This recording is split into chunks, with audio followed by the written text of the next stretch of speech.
कक्षा 10 के 1.3 का सवाल है। आज हम लोग सिद्ध करने वाला है, जो कि रूट में दिया हुआ उसको अपरिमेय संख्या सिद्ध करना है। जिसका पहला सवाल है कि √5 एक अपरिमेय संख्या है जिसको हमें सिद्ध करना है। तो चलिए देखते हैं।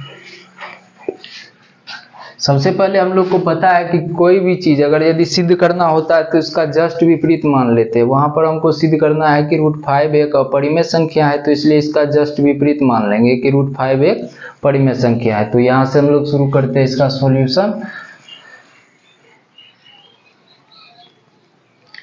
यदि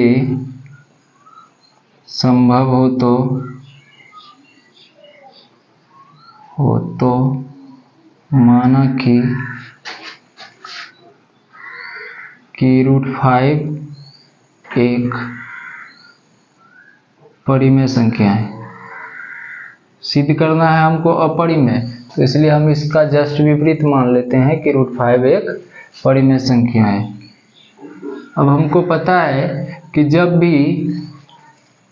जब भी कोई संख्या परिमेय होता है तो उसको हम लोग क्या करते हैं, p/q के रूप में लिखते हैं। तो यहाँ पर √5 को हम लोग जब परिमेय के रूप में लिखे हैं तो इसको लिखेंगे √5 बराबर, यहाँ से लिखते हैं जगह का कमी हो जाएगा, √5 बराबर p/q, जहाँ q does not equal to 0, q does not equal to 0। इसका मतलब ये हुआ कि q कभी भी 0 के बराबर नहीं होनी चाहिए। अगर यदि q 0 के बराबर हो गया तो यह जो होगा अनंत हो जाएगा। तो इसलिए यहाँ पर q जो होता है वह कभी भी 0 के बराबर नहीं होना चाहिए। अब यहाँ से देखते हैं, अब जब इसको हम लोग p/q के रूप में लिख रहे हैं तो यहाँ पर इन दोनों में उभयनिष्ठ गुणनखंड जो होगा वह केवल एक होगा, उसके साथ और भी कोई उभयनिष्ठ गुणनखंड नहीं होगा। तो यहाँ पर लिखेंगे, यहाँ p एवं q में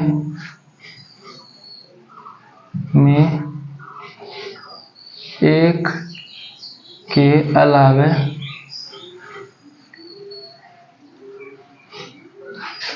कोई उभयनिष्ठ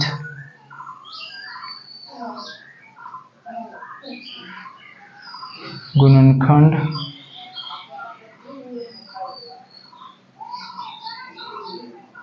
नहीं है।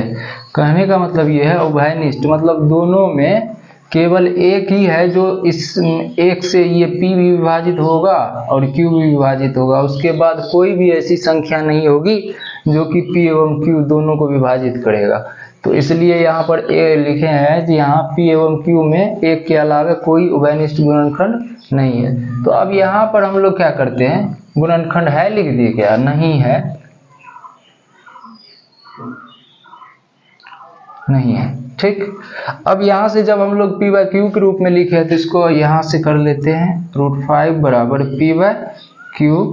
अब यहाँ पर देखिए हम लोग क्या करते हैं, इसके हर में कुछ नहीं है, यहाँ तो ये तो p/q के रूप में है, यहाँ पर क्या करते हैं हर के रूप में एक लिख लेते हैं। अब यहाँ से क्रॉस मल्टीप्लिकेशन करेंगे इसको इससे, तो अब यहाँ से गुना करेंगे हम लोग, तो ये मान के चलिए इसको इधर से गुना कर लिए यहाँ, तो ये √5q बराबर p, या इसको ऐसे भी लिख सकते हैं p बराबर √5q, ठीक। अब यहाँ पर इसका क्या करते हैं, सबसे पहले इसका रूट खत्म करते हैं। तो रूट खत्म करने के लिए हमको पता है कि कोई भी संख्या का अगर यदि रूट खत्म करना होता है तो हमको क्या करना पड़ता है, दोनों तरफ स्क्वायर करना पड़ता है। तो यहाँ पर लिखते हैं कि दोनों तरफ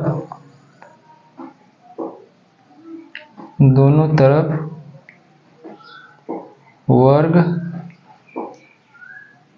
करने पर, अब वर्ग करेंगे तो ये हो जाएगा p² बराबर √5 इंटू q का होल स्क्वायर। अब यहाँ क्या होगा, p² बराबर ये 5 का क्या होगा, रूट खत्म होगा तो ये हो जाएगा 5 और ये हो जाएगा q²। अब यहाँ से देखिए ये 5q² है, तो इसका मतलब क्या है कि 5 जो है p को कितना से काट रहा है, q² से काट रहा है। मतलब ये 5 जो है वह p² को विभाजित कर रहा है, क्योंकि p² बराबर ये है ना 5q²। तो इसका मतलब ये है कि ये 5 जो है वह p² को विभाजित कर रहा है। तो अब मान के चलिए अगर यदि 5p² को विभाजित कर रहा है तो इसका मतलब ये होगा कि अब 5 जो होगा वह p को विभाजित करेगा। जैसे मान के चलिए हम यहाँ पर अगर यदि कह दे हम लोग कोई एक ठो स्क्वायर वाला संख्या जैसे 64 ले ली। अब 64 ले लिए, अब यह क्या करेगा, इस 64 जो है 64 4 से विभाजित है, तो ये किसका स्क्वायर है, 8 का है। तो ये 64 जो है 8 का स्क्वायर है, तो इसका मतलब 64 को ये 4 जो है विभाजित कर रहा है।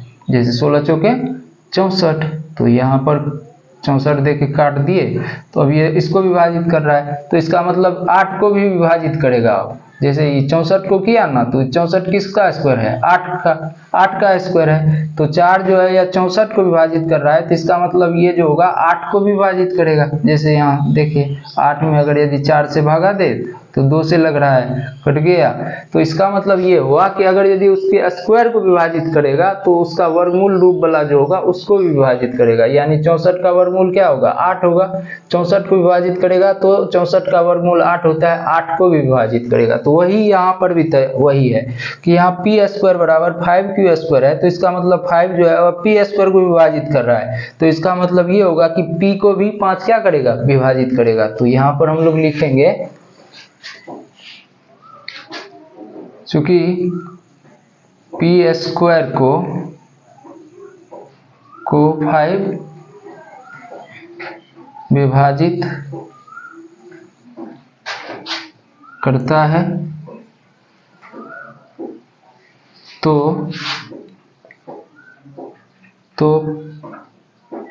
p को भी 5 विभाजित करेगा। अब यहाँ से हम लोग क्या करते हैं, ये 5 जो है यह किसको, p को विभाजित कर रहा है। अब कितना से कर रहा है उसके लिए हम लोग क्या करते हैं, वो चीज़ हमको मालूम नहीं है, तो उसको हम लोग m मान लेते हैं। यानी यहाँ पर लिख लेते हैं p बराबर 5m, यानी 5 जो है m मर्तबे में मान के चलो कि काट रहा है इसको, p को। तो अब यहाँ पर p बराबर हो गया 5m।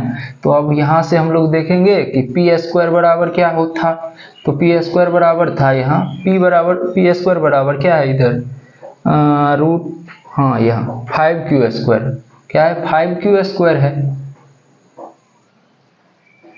इसलिए यहाँ पर क्या होगा, p के 5q² है ना यहाँ, तो अब सॉरी यहाँ ठीक तो है, p बराबर ये यहाँ p² बराबर है, p² बराबर 5q का होल स्क्वायर। अब क्या करना है यहाँ पर,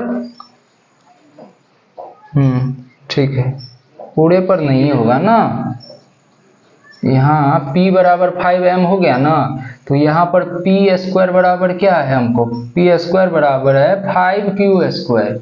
तो 5q², तो अब p के बराबर हम लोग क्या मान लिए, m मान लिए हैं। तो अब यहाँ पर इसको क्या करते हैं, p के जगह पर 5m को दे देते हैं, तो 5m का स्क्वायर हो जाएगा। ये 5m का स्क्वायर बराबर क्या हो जाएगा, 5q²। अब यहाँ से ये तो पूरे पर स्क्वायर है, तो 5 का स्क्वायर कितना हो गया, 25। 5m² बराबर क्या हो गया, 5q²। अब यहाँ से ये 5 को इधर अगर यदि हम लोग लाए, फिर से यहाँ लिखते हैं हम लोग 25m² बराबर 5q²। तो ये 5 को इधर ले आएंगे हम लोग, तो ये हो जाएगा 25m² अब बटे 5, तो 5 25 बराबर क्या बचेगा इधर q², या इसको इधर से कर लेते, इधर q² बराबर 5m²। यानी अब ये 5 जो है वह q² को विभाजित कर रहा है। अब यहाँ तो जगह है नहीं, तब तक आप लोग देखते हैं जगह ऊपर, हाँ है यहाँ पर, यहीं से बना देते हैं। यहाँ क्यू स्क्वायर को क्यू स्क्वायर बराबर पहले लिख ही देते हैं 5m स्क्वायर। यहाँ क्यू स्क्वायर को 5 विभाजित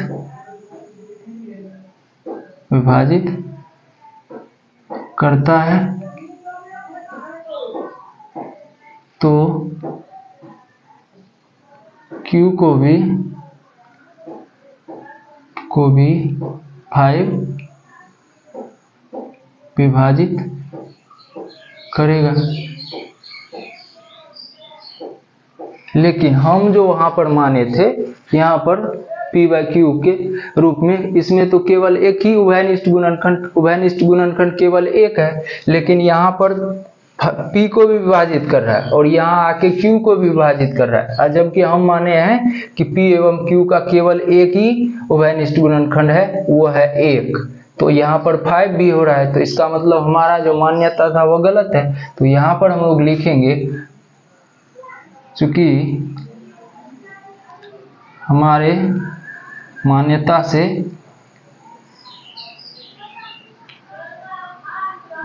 से P एवं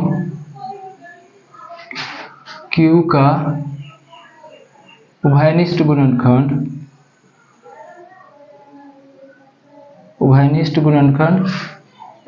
केवल एक है, जबकि यहाँ 5 P एवं Q दोनों को विभाजित कर रहा है।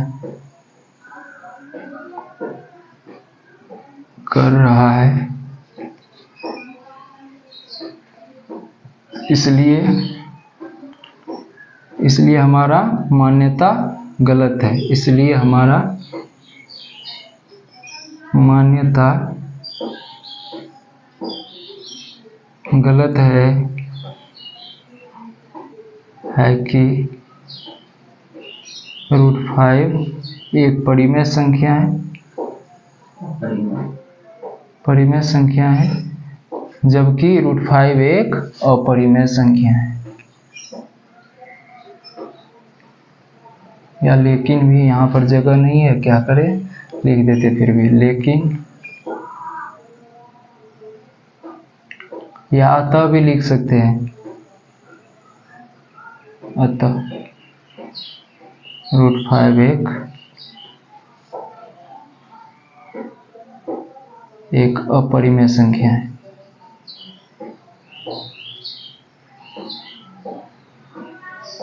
चलिए इसको हम एक बार पुनः फिर से समझा देते हैं कि यहाँ पर हमको दिया हुआ है √5 एक अपरिमेय संख्या है।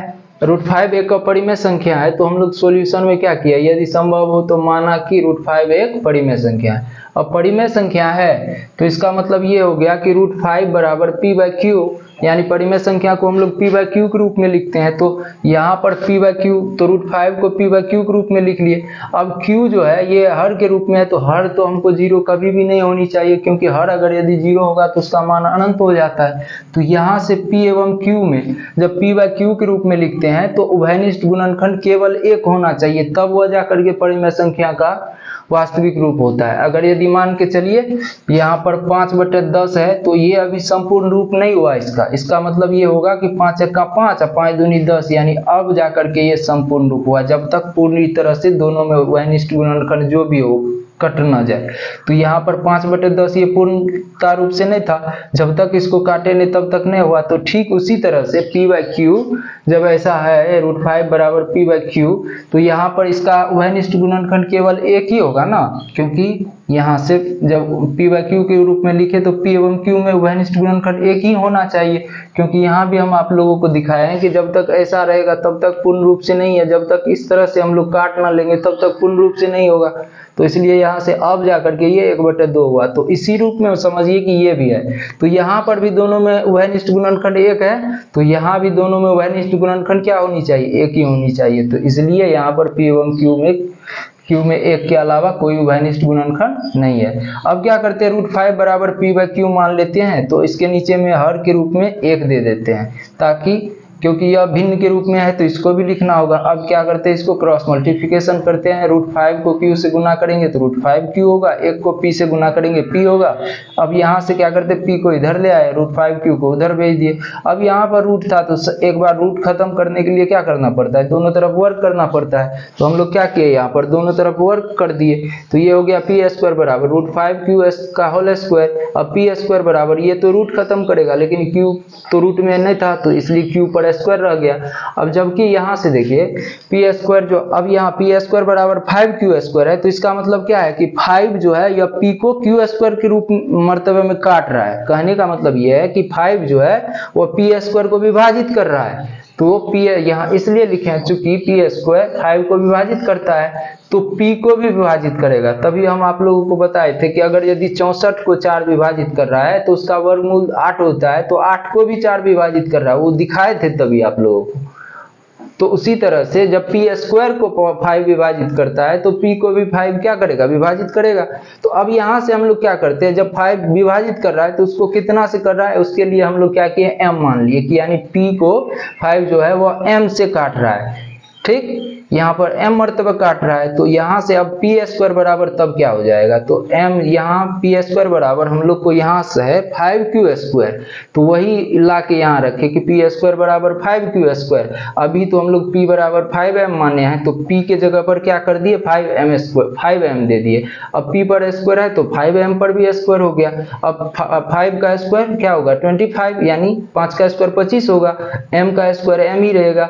इधर जो है ये 5q² हो गया। अब ये 5q² इधर गुना में है तो इधर आके भागा में होगा, जो कि यहाँ पर भी लिखे हैं कि 25m² बराबर 5q², यही टर्म यहाँ पर लिखे हैं।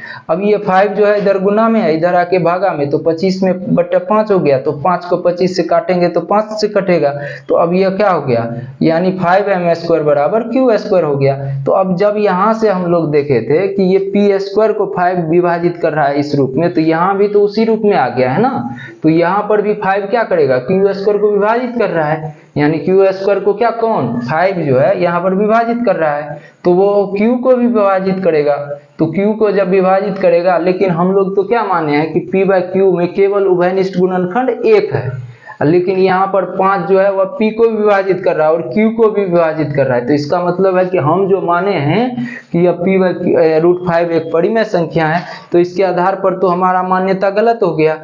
तो इसलिए यहाँ लिखे कि जबकि हमारी मान्यता से p एवं q का उभयनिष्ठ गुणनखंड केवल 1 है, जबकि यहाँ p एवं q दोनों को विभाजित कर रहा है, तो हमारा मान्यता गलत है कि √5 एक परिमेय संख्या है, जबकि √5 एक यानी हमारा मान्यता गलत है कि √5 एक परिमेय संख्या है, जबकि √5 एक अपरिमेय संख्या है, क्योंकि दोनों में उभयनिष्ठ गुणनखंड 5 हो गया, जो कि नहीं होनी चाहिए।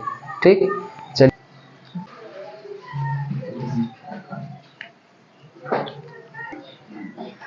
चलिए अभी हम लोग जो ये √5 एक अपरिमेय संख्या सिद्ध किए थे, अब इसी के आधार पर √2 हो, √3 हो, जो भी हो, √7 हो, सबको क्या करेंगे, इसी तरह से कर लेंगे। तो अब जो है अगला वाला 2 नंबर का है, 2 नंबर में है 3 प्लस 2 नंबर का सवाल है 3 + 2√5 एक अपरिमेय संख्या है, इसको सिद्ध करना है।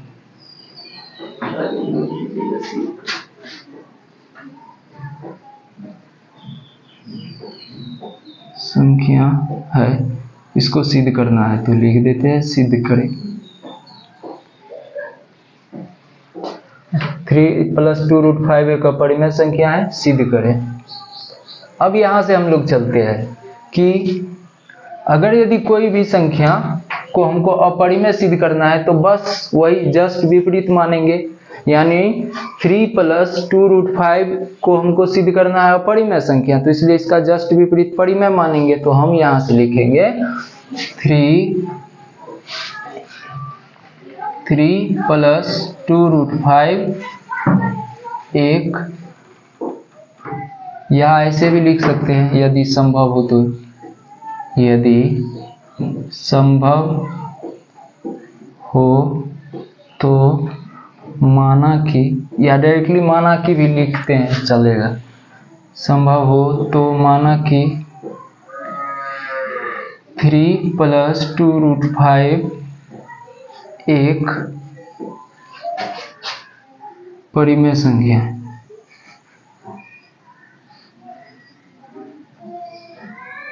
परिमेय संख्या है।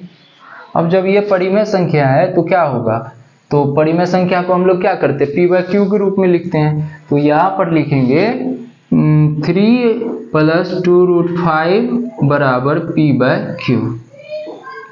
अब यहाँ से क्या करना है हमको, p/q के रूप में हो गया। तो अब सबसे पहले ये इसको क्या करना है, 2√5 को 2√5 बराबर ये 3 इधर प्लस में, उधर जाके क्या होगा माइनस में। तो p/q अब माइनस क्या हो गया हमको 3। अब इसके नीचे में भी 1 डाल देते हैं। अभी यहाँ इसको ऐसे ही लिखते हैं 2√5 बराबर q। अब क्या हो जाएगा यहाँ पर p या -3q, दोनों का एलसीएम q होगा ना। 1 से अगर यदि इसमें भागा देने पर q से कटेगा तो q को 3 से गुना करेंगे तो -3q हो गया। अब यहाँ से फिर क्या करना है, 2 को अब उधर ले जाना है। तो यहाँ से केवल √5 को रखेंगे इधर और 2 को भेजेंगे उधर। तो ये 2 जो है इधर गुना में है तो इधर आके क्या होगा, भागा में होगा। तो इसका मतलब ये हो जाएगा p या -3q, अब बट्टे में क्या हो जाएगा q गुना 2, या इसको ऐसे भी लिख सकते हैं √5 बराबर p -3q अब बट्टे में 2q। अच्छा, इससे पहले तुरंत हम लोग जस्ट पहले सिद्ध किए थे कि √5 एक क्या है, अपरिमेय संख्या है। तो यहाँ पर लिखेंगे कि √5 एक क्या है, अपरिमेय संख्या है। LHS है ना ये, तो LHS बराबर √5 जो कि अपरिमेय संख्या है।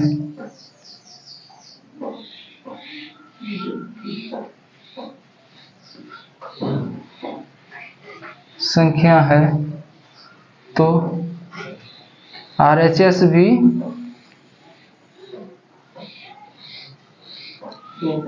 अपरिमेय संख्या होगा।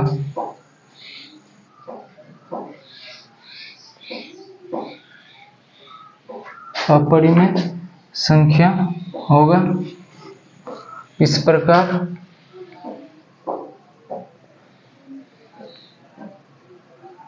प्रकार 3 + 2√5 एक अपरिमेय संख्या होगा।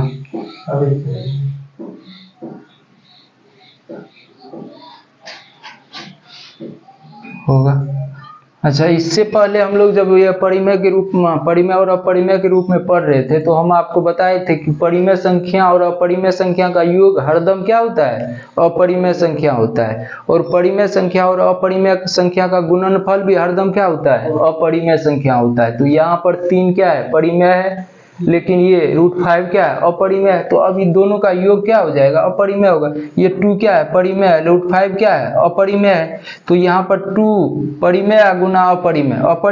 फिर क्या बोले थे कि परिमेय संख्या और अपरिमेय संख्या का योग भी अपरिमेय संख्या होता है। तो 3 परिमेय है, ये दोनों अपरिमेय हो गया। तो परिमेय जोड़ अपरिमेय बराबर अपरिमेय। तो इसी के आधार पर ये जो होगा, ये 3 + 2√5 क्या होगा, अपरिमेय संख्या होगा। अब इसी तरह से जो भी सवाल है उस सबको इसी तरह से बना लीजिएगा आप लोग। नहीं बनेगा तो कमेंट में लिखिएगा, हम सबको पूरा कर देंगे बाद में।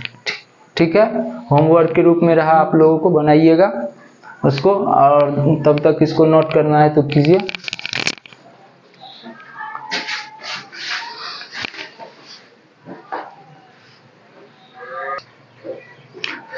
अब इसका 3 नंबर का सवाल देखते हैं। ये है उसमें 3 में तीन सवाल है, जिसमें से एक तो हम बना देते हैं, आप लोग बाद बाकी 2 ठो आसान ही है, इसी तरह से बनेगा, उसको आप लोग कर लीजिएगा। तो इसमें है सिद्ध करें कि 1/√2 एक अपरिमेय संख्या है। बहुत छोटा सा है। यहाँ पर फिर लिखेंगे यदि संभव हो तो माना कि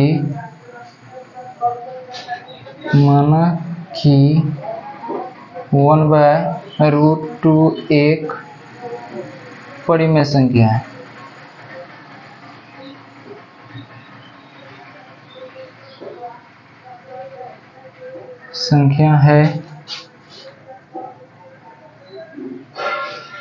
तो जब ये परिमेय संख्या है तो क्या हो जाएगा, 1/√2 बराबर p/q, जहाँ q does not equal to 0 और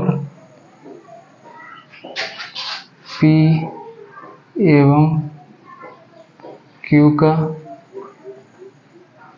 उभयनिष्ठ गुणनखंड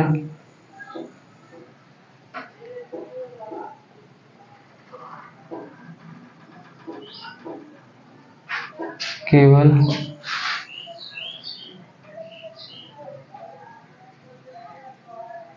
एक। अब यहाँ से हम लोग क्या करेंगे, p/q के रूप में लिख लिए। अब इसको इससे गुना करेंगे, इसको इससे गुना करेंगे, तो ये हो जाएगा हम लोग को p√2 गुना p बराबर q, या ऐसे भी होगा q बराबर √2 गुना p। अब यहाँ से p को क्या करते हैं, उधर से इधर ले आते हैं, तो ये हो जाएगा हमको q/p बराबर √2। हम लोग जानते हैं √2 क्या है, अपरिमेय संख्या है, क्योंकि √2 एक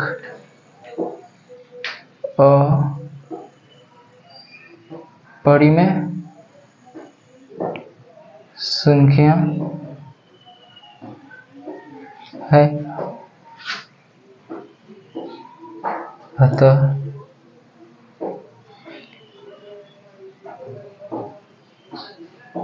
हमारा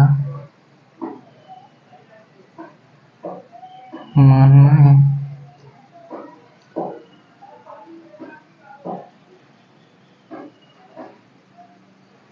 गलत था कि 1/√2 एक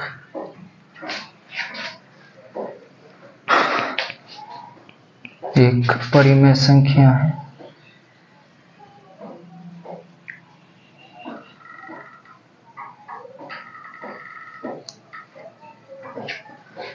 जबकि 1/√2 एक अपरिमेय संख्या है।